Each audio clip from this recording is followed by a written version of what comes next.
গতকাল ৭ সেপ্টেম্বর শনিবার খুলনা প্রেস ক্লাবে কদরুল হাসানের পরিবারের পক্ষ থেকে তার সন্ধানের দাবিতে একটি সাংবাদিক সম্মেলন করা হয়।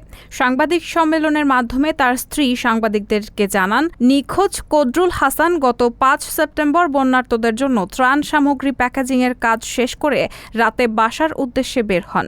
তারপর থেকে তার মোবাইলে একাধিকবার কল করলেও তার সাথে যোগাযোগ করা সম্ভব হয়নি।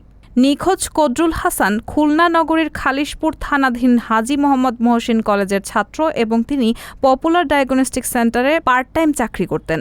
নিখোঁজ হওয়ার পর থেকে তার পরিবারের মধ্যে আতঙ্ক পড়েছে উক্ত বিষয়ে। তার পরিবার নিখোঁজ ব্যক্তিকে দ্রুত সন্ধানের জন্য প্রশাসনের সহযোগিতা কামনা করছেন।